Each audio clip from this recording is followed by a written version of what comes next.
یہ بنو امیہ کا دور تھا جب عالم اسلام کی سرحدیں ہندوستان تک وسیع ہوئیں۔ عبد المالک بن مروان کے عہد میں اس کی سلطنت کی سرحدیں صوبہ سندھ تک پہنچ گئیں اور اس نے حجاج بن یوسف ثقفی کو مشرقی ممالک کا حاکم اعلیٰ مقرر کیا۔ حجاج بن یوسف نے سعید بن اسلم کو مکران کا گورنر بنایا۔ عبد المالک بن مروان کے بعد ولید بن عبد المالک حکمران بنا، جس نے محمد بن عبد الہارون کو مکران کے علاقے میں اپنا گورنر مقرر کیا۔ اسی زمانے میں سمندری راستوں سے عالم اسلام کی سرحدیں سراندیپ یعنی لنکا تک وسیع ہوئیں۔ لوک ورثے کی کتاب سندھ کے مطابق سراندیپ کے راجہ نے بحری راستے سے 8 جہازوں کے ذریعے ولید بن عبد المالک کو بہت سے تحائف روانہ کیے، جن میں انواع و اقسام کے جواہرات، حبشی غلام اور کنیزیں اور بہت سے نادر تحائف شامل تھے۔ ان جہازوں میں کچھ مسلمان عورتیں بھی تھیں جو کعبے کی زیارت کے لیے جا رہی تھیں۔ راستے میں مخالف ہواؤں کے طوفان نے اس بیڑے کو سندھ میں دیبل کی بندرگاہ کے قریب پہنچا دیا۔ اس وقت دیبل سندھ کی بندرگاہ تھی اور راجہ داہر علاقے کا حکمران تھا۔ مقامی قزاقوں نے ان جہازوں پر قبضہ کر کے انہیں لوٹ لیا اور جواہرات اور تحائف پر قبضہ کر کے مردوں اور عورتوں کو قیدی بنا لیا۔ ان مردوں اور عورتوں نے کہا کہ ہم خلیفہ وقت کے پاس جا رہے تھے، مگر قزاقوں نے اس کی ذرا بھی پرواہ نہ کی اور انہیں گرفتار کر کے کہا کہ اگر کوئی آپ کو چھڑا سکتا ہے تو اس کے توسط سے خود کو چھڑوا لیں۔ اس پر ایک عورت نے چیخ کر کہا، یا حجاج اغثنی، اے حجاج میری مدد کو پہنچو۔ ان جہازوں کے کچھ مسافر کسی نہ کسی طرح بچ نکلے اور انہوں نے عراق پہنچ کر جہازوں کے لٹنے اور مسافروں کی قید ہونے کی اطلاع حجاج کو پہنچائی اور یہ کہا کہ اس وقت جب قزاق مسافروں کو گرفتار کر رہے تھے تو ایک عورت نے بے اختیار آپ کو پکارا۔ حجاج نے جواب میں کہا، لبیک لبیک، میں حاضر ہوں، میں حاضر ہوں۔ حجاج نے ایک خط لکھا اور اسے محمد بن ہارون کے ذریعے طاہر تک پہنچایا۔ خط میں لکھا تھا کہ وہ ان تحائف کو جو سراندیپ کے راجہ نے بھیجے تھے اور ان کنیزوں اور یتیموں کو اس کی خدمت میں بھیج دیں۔ حجاج نے اس خط پر خود اپنے دستخط ثبت کیے۔ سندھ کی مشہور تاریخ چچ نامہ کتاب فتح نامہ سندھ کے مطابق راجہ داہر نے جواب میں لکھا کہ یہ کام بحری قزاقوں کا ہے جو ہمارے اختیار سے باہر ہیں، جبکہ تاریخ فرشتہ کے مطابق راجہ داہر نے لکھا کہ بے شک ہم نے تمہارے جہازوں کو لوٹا ہے، لیکن تم ہمارا بال بھی بیکا نہیں کر سکتے۔ کہا جاتا ہے کہ جب داہر کا یہ جواب حجاج کو ملا تو اس نے ولید بن عبد المالک سے سندھ پر حملہ کرنے کی اجازت طلب کی۔ شروع میں تو ولید نے اس کی اجازت نہیں دی، لیکن چند دن بعد حجاج نے اسے لکھا، اس مہم پر جو رقم شاہی خزانے سے خرچ ہوگی میں اس سے دوگنی رقم شاہی خزانے میں جمع کر دوں گا۔ ولید نے اس وعدے پر حجاج کو سندھ پر حملے کی اجازت دے دی۔ ولید کی اجازت ملتے ہی حجاج نے پہلے عبید اللہ بن نبہان کی قیادت میں ایک فوج دیبل روانہ کی جو مارکے میں شہید ہو گئے۔ سندھ کے مشہور عالم ڈاکٹر عمر بن داؤد پوتا کا خیال ہے کہ کلفٹن کے ساحل پر جو مقبرہ عبداللہ شاہ غازی کے نام سے مشہور ہے وہ انہی عبید اللہ بن نبہان کا مقبرہ ہے۔ ان کے بعد ایک اور سالار بدیل ابن طبقہ بھی اسی جہاز میں ہلاک ہوئے۔ حجاج کو جب اپنے ان 2 سالاروں کے مارے جانے کی خبر ملی تو انہوں نے اپنے ایک عزیز محمد بن قاسم کو سندھ بھیجنے کا فیصلہ کیا۔ بعد مورخین کے مطابق، جن میں اعجاز الحق قدوسی بھی شامل ہیں، محمد بن قاسم حجاج بن یوسف کے بھتیجے اور داماد تھے، لیکن سندھ کے مشہور مورخ ڈاکٹر نبی بخش بلوچ نے مختلف دلائل سے ثابت کیا ہے کہ محمد بن قاسم حجاج کے بھتیجے نہیں بلکہ ان کے چچا زاد بھائی تھے۔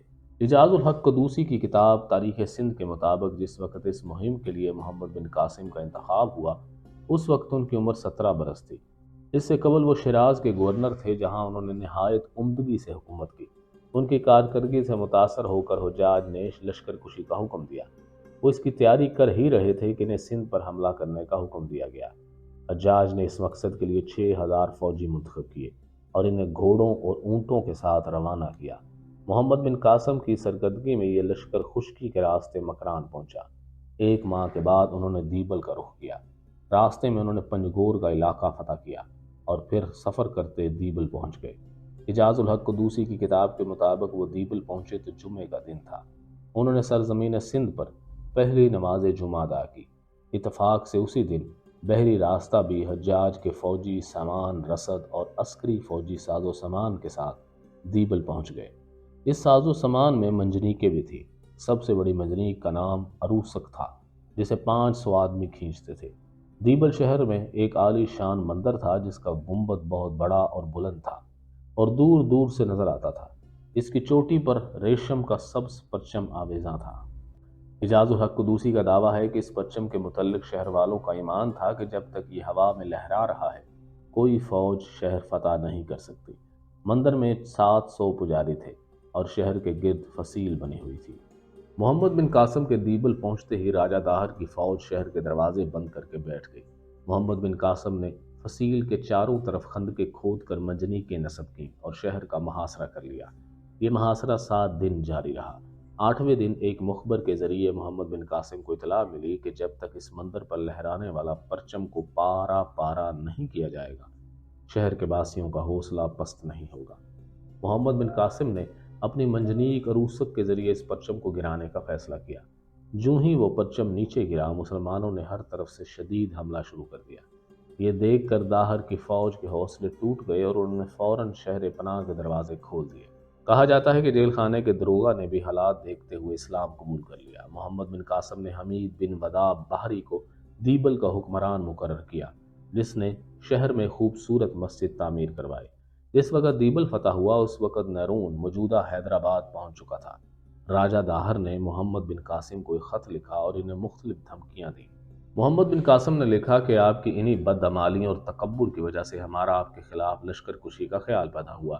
آپ نے ہماری سمت آنے والے مسلمانوں کو قید کیا اور اب بھی سرکشی پر آمادہ ہے۔ مجھے یقین ہے کہ میرا اور آپ کا مقابلہ جہاں کہیں بھی ہوگا میں خدا تعالیٰ کی مدد سے آپ کو مغلوب کر دوں گا۔ محمد بن قاسم اپنے لشکر سمیت نیرون کی سمت بڑھا۔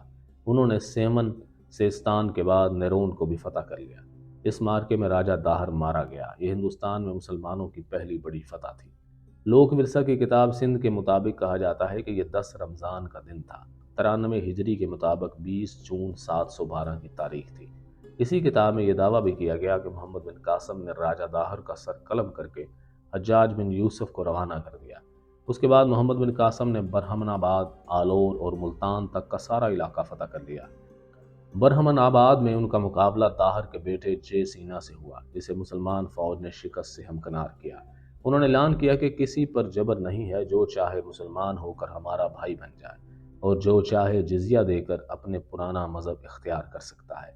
ادھر دمشق میں پہلے حجاج بن یوسف اور پھر خلیفہ ولید بن عبد الملک وفات پا گئے۔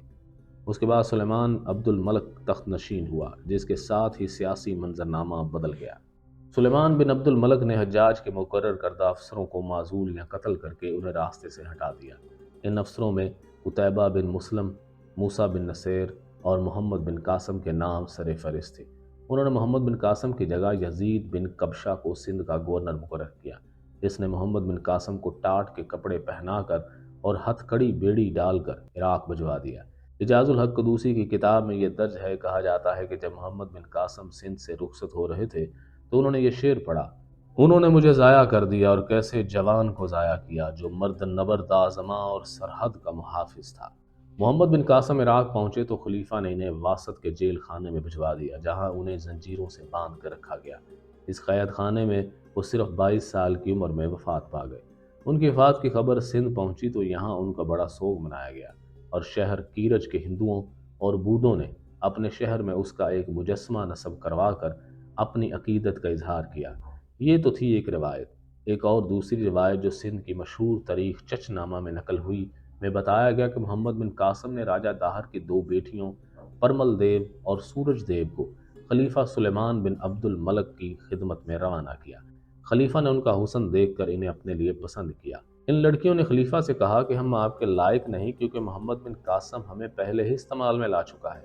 یہ سن کر خلیفہ آگ بگولا ہو گیا اور اپنے ہاتھوں سے حکم تحریر کیا کہ محمد بن قاسم یہ حکم ملتے ہی خود کو کچے چمڑے میں بند کروا کر ہمارے حضور میں حاضر ہو۔ اسی روایت کے مطابق محمد بن قاسم کو یہ حکم ادے پور میں ملا۔ انہوں نے حکم کی تعمیل کی اور خود کو چمڑے میں بند کروا کر روانہ ہوئے۔ 3 دن بعد وہ راستے میں فوت ہو گئے۔ محمد بن قاسم کی لاش کو صندوق میں بند کر کے خلیفہ کے سامنے پیش کیا گیا، جس نے فوراً ان 2 بہنوں کو بلا کر لاش دکھائی اور کہا میرا حکم دیکھو۔ اس روایت میں یہ بھی کہا گیا کہ دونوں بہنیں یہ سن کر بے اختیار ہنس پڑیں اور کہنے لگی خلیفہ کا حکم عدل اور عقل سے ماورا ہے۔ آپ کو چاہیے تھا کہ ہماری بات کی صداقت کی تحقیق کرتے۔ حقیقت یہ ہے کہ محمد بن قاسم ہمارے لیے بھائی اور باپ کے برابر تھا۔ انہوں نے کبھی ہمیں ہاتھ نہیں لگایا، لیکن چونکہ اس نے ہمارے خاندان کے راج کو اجاڑا اور ہمارے باپ اور بھائی کو قتل کیا، ہمیں غلام بنایا، اس لیے ہم نے محض انتقام لینے کے لیے یہ واقعہ گھڑ کر آپ کو بیان کیا۔ ہمارا مقصد صرف اپنے باپ کے قتل کا بدلہ لینا تھا۔ سلیمان بن عبد الملک نے یہ سن کر دونوں بہنوں کو دیوار میں زندہ چنوا دیا۔ ایک اور تاریخی روایت کے مطابق دونوں بہنوں کو ہاتھی کے پاؤں کے ساتھ گھسیٹا گیا اور بازاروں میں پھرانے کے بعد انہیں زندہ جلا دیا گیا۔ یہ واقعہ چچ نامہ میں نقل ہوا ہے، لیکن مسلمان مورخین اس کی صحت سے انکار کرتے ہیں۔ محمد بن قاسم کی وطن واپسی کے بعد بھی سندھ پر عربوں کی حکومت قائم رہی۔ عہد بنو امیہ میں یہ علاقہ سلیمان بن عبد المالک، حضرت عمر بن عبد العزیز، یزید بن عبد المالک، حشام بن عبد المالک اور ولید ثانی بن یزید بن عبد المالک کے زیر نگین رہا۔ اس عہد میں جو 132 ہجری بمطابق 749 تک جاری رہا، سندھ پر 10 گورنروں نے حکومت کی۔ 132 ہجری یعنی 749 میں بنو امیہ کی حکومت ختم ہوئی اور عباسی عہد کا آغاز ہوا۔ بنو عباس کے پہلے خلیفہ ابو العباس عبداللہ بن محمد صفا تھے۔ انہوں نے اپنے کمانڈر ابو مسلم خراسانی کو اختیار دیا کہ وہ عباسی حکومت کی طرف سے تمام مشرقی ممالک کا انتظام سنبھال لیں۔ ابو مسلم خراسانی نے ہر جگہ اپنے آدمی بھیج کر حکومت مضبوط کر لی۔ اس عہد میں سندھ کو پہلا گورنر موسیٰ بن کعب تمیمی کو مقرر کیا گیا۔ یہ سلسلہ متوکل علی اللہ جعفر بن موتسم کے دور حکومت تک جاری رہا۔ اس کے بعد سندھ میں بنو عباس کے آخری گورنر ہارون بن ابی خالد مروزی تھا۔ 11ویں صدی میں ہندوستان میں غزنویوں کا اقتدار مستحکم ہوا، جنہوں نے سندھ کو عرب کے مرکز سے منقطع کر کے اپنی سلطنت میں شامل کر لیا اور یہاں اپنے گورنر مقرر کیے۔ اس کے بعد یہ علاقہ مستقل دلی حکومت کا حصہ رہا۔